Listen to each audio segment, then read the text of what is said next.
Application of determinants. देखो determinants क्या होता है, you know determinant is a number after the solving matrix.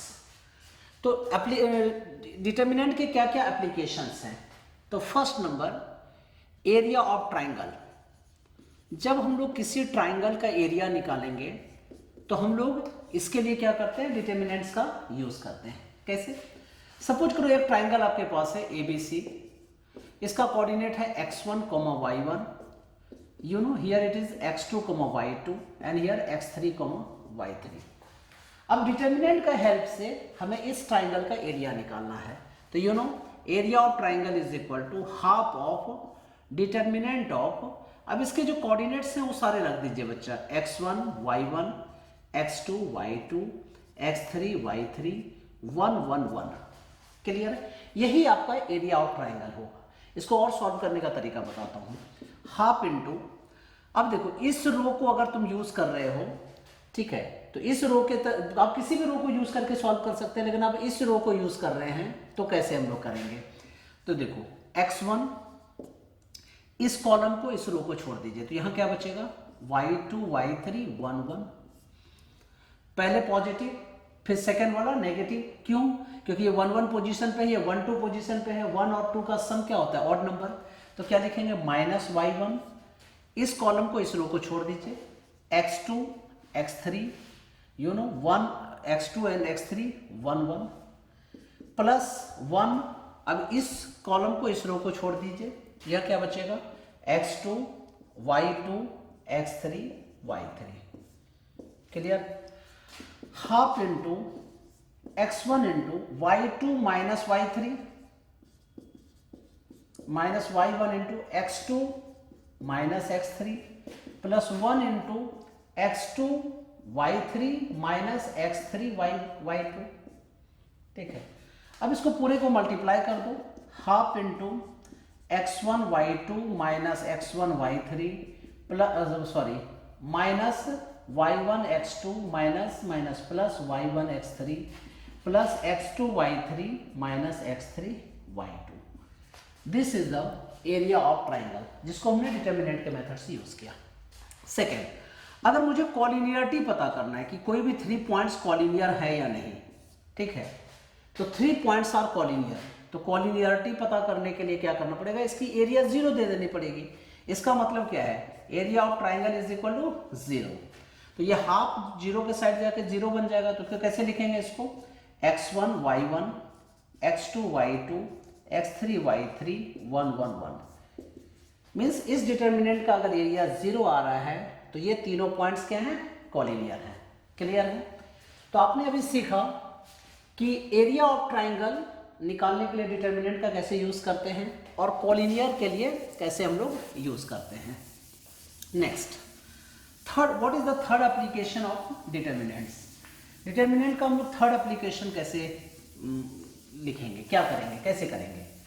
तो देखो, सपोज कीजिए आपको एक इक्वेशन ऑफ लाइन लिखना है, you know equation of a line, ठीक है, 2 पॉइंट आपके पास दिया हुआ है और उस 2 पॉइंट की हेल्प से आपको कोई इक्वेशन बनाना है।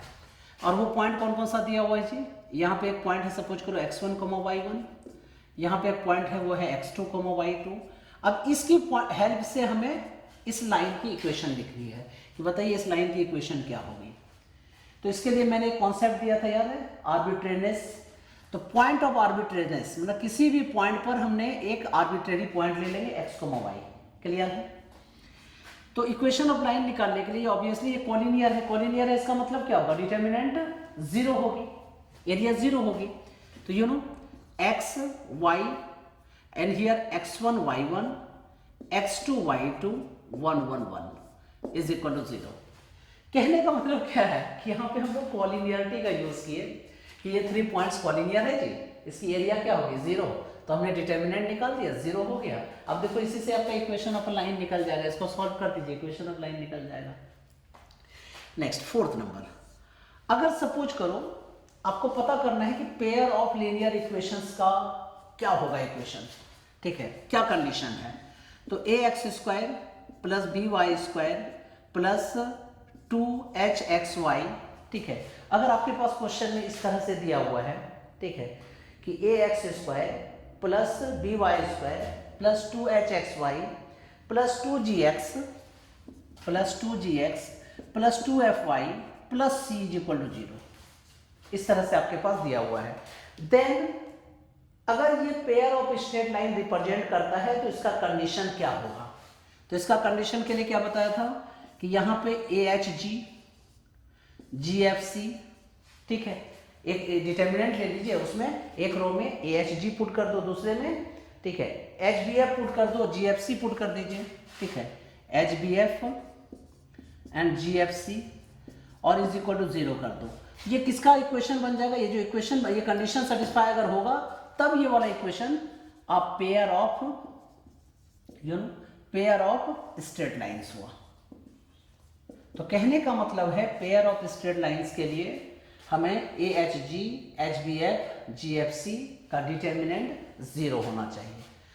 अब सपोज करो बहुत सारे पॉइंट्स आपके पास दिए हैं और वो कंकरेंट है, तो उसका कंडीशन क्या होगा? ठीक है, सपोज करो एक आपके पास लाइन दे रखा है A1x plus B1y plus C1z, ठीक है, plus D is equal to 0। अगर मान लिया जाए 3 दिया है, मतलब 3 वेरिएबल का है, तो प्लस D1 इक्वल टू 0। अगर 2 वेरिएबल का है तो इज इक्वल टू 0, ऐसा है। Similarly A2x plus B2y plus C2 is equal to 0 जब 2 वेरिएबल का है। 3 वेरिएबल का क्या होगा? A2x plus B2y plus C2z plus D2 is equal to 0। Similarly A3x plus B3y plus C3 is equal to 0। अब ये 3 लाइन्स हैं और ये 3 लाइन कंकरेंट है। कंकरेंट का मतलब है किसी एक पॉइंट से होकर तीनों लाइन पास कर रहे हैं, मतलब ऐसा समझ लो कि एक लाइन है, एक लाइन है, ये लाइन है, तीनों एक पॉइंट से पास कर रहे हैं इस तरह से, ठीक है। तो इसकी कंडीशंस क्या होंगे? What is the condition? तो देखो, सबसे पहले इसके लिए आप क्या कर लीजिए, डिटर्मिनेंट निकाल लीजिए। तो डिटर्मिनेंट इज इक्वल टू यहाँ पे A1 B1 C1 A2 B2 C2 A3 B3 C3। Determinant अगर इसके 0 आ जाती है तो ये तीनों लाइन जो है वो क्या होंगे? कंकरेंट होंगे। क्लियर है? तो हमने अभी तक ये 5 एप्लीकेशन ऑफ डिटर्मिनेंट डिस्कस किए। ऐसे और भी बहुत सारे एप्लीकेशन है, जैसे इक्वेशन ऑफ 2 वेरिएबल को कैसे सॉल्व किया जाता है, क्रेमर रूल्स कहते हैं। इसके बाद जो होमोजेनियस इक्वेशंस हैं उसको कैसे सॉल्व करते हैं। तो ये कमिंग आने वाले डेज में हम लोग इस मैटर पे डिटेल डिस्कस करेंगे।